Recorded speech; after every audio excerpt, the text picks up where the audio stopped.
सियावर रामचंद्र की जय। पवन पुत्र हनुमान की जय। श्री रामचरितमानस का लंका कांड।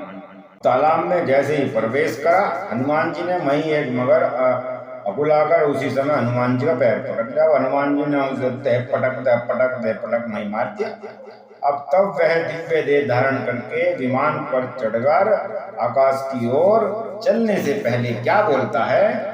कभी तऊ दरस भयऊ निष्पापा, मिटा तात मुनि बर का सापा।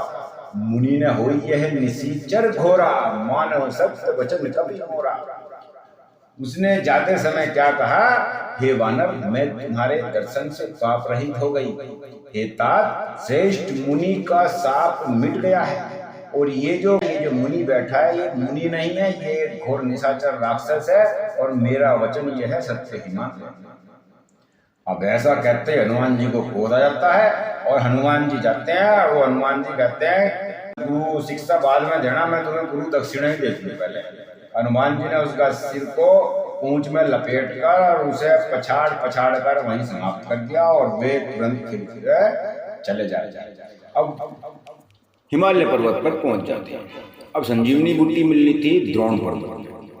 अब द्रोण पर्वत पर जाके देखा तो सारी तो चोटी एक सी नजर आ रही, क्योंकि वहां पर रावण ने खेल दिया। तो वहां पर देखते हैं कि ये तो चारों तरफ जो है एक सही, मुझे तो पहाड़ भी लग रहे हैं और एक सी जड़ी बूटी भी लग रही है। कैसे करूँ? अब हनुमान जी ने क्या करा? हनुमान जी पर्वत की चोटी को उखाड़ लाई और जैसे ही उखाड़ के वे चल दिए तो अयोध्या के ऊपर से जा रहे थे। देखा भरत विशाल अति, निशिचर मन अनुमानी। बिनु फर सायक मारे उच्चाप, श्रवण लगी तानी। भरत जी ने आकाश में अत्यंत विशाल स्वरूप देखा, तब मन में अनुमान किया कि यह जरूर कोई राक्षस है। उन्होंने कान तक धनुष को खींचकर और बिना फल का एक बाण मार के, बाण लगते हनुमान जी नीचे आ गए और हनुमान जी राम रघुपति राजा राजा राम राम राम राम राम का उच्चारण जैसे ही कर रहे थे, अब पृथ्वी पर आ गए। और पृथ्वी पर जब उन्होंने, भरत जी ने उनसे राम नाम का उच्चारण सुना तो हनुमान जी को देखकर वे बहुत व्याकुल हो गए। भाई ये तो जो है मेरे भाई के भक्त हैं और ये कैसे गलती हो गई। और बहुत ही स्वर भरे मधुर वचनों में बोलते हैं, जिस विधाता ने मुझे श्री राम से विमुख किया था, उसी ने फिर से भयानक दुख दे दिया।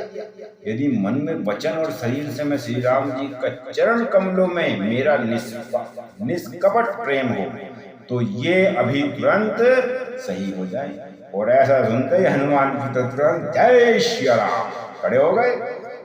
अब खड़े हो गए तो भरत जी ने उनसे पूछा कि भाई ये कैसा है? अब भरत जी बोले, हे तात, छोटे भाई लक्ष्मण तथा माता जानकी कैसे हैं? अब हनुमान जी कहने लगे, अब तो बतानी पड़ेगी। अब बतानी पड़ेगी तो उन्होंने तो फिर जो है अपना सारी चीज ही बता दी। अब जो हुआ था वो सारी घटना बता दी। अब भरत जी एकदम से कहने लगे कि मैं जन्मा ही क्यों? प्रभु के एक भी काम में मैं काम ना आ सका। हनुमान जी से बोले कि हे हनुमान, तुम मेरे इस तीर पर बैठ जाओ और सुबह होने से पहले ही मैं तुम्हें पहुंचा दूं।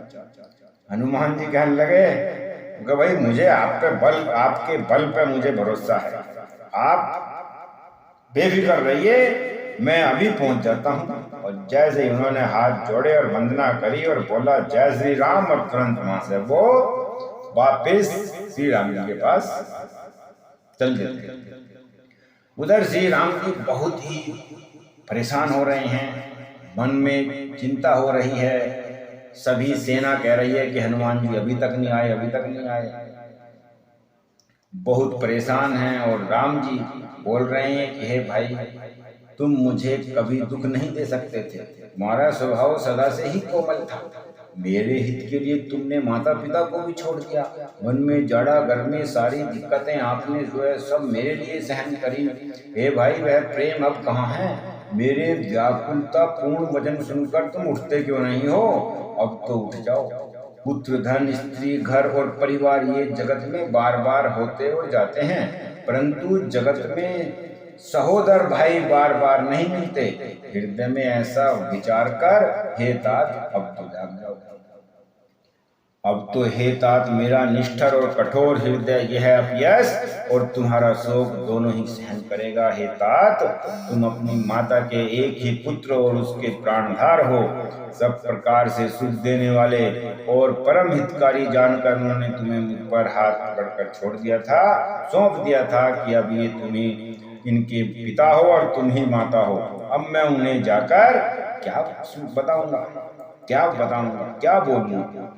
सोच से छुड़ाने वाले श्री राम जी बहुत प्रकार से सोच कर रहे हैं। उनके कमल की पंखुड़ी के समान नेत्रों से विषाद के आंसुओं का जल बह रहा है। शिव जी कहते हैं कि हे उमा, श्री रघुनाथ जी एक अद्वितीय और अखंड योग रहित हैं। भक्तों पर कृपा करने वाले भगवान ने ऐसी लीला करी है कि मनुष्य की दशा ही दिखलाई देती है।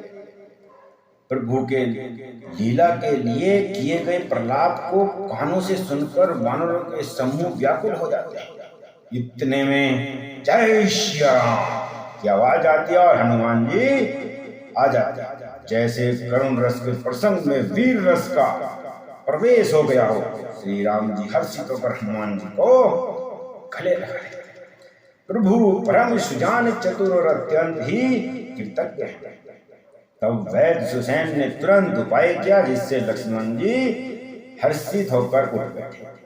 अब हृदय लाइन प्रभु भटेऊ भ्राता, हर से सकल भालू कपि भ्राता। कपि पुनि वैद्य तहाँ पहुँचावा, ते ही विधि तबहि ताई लव आवा।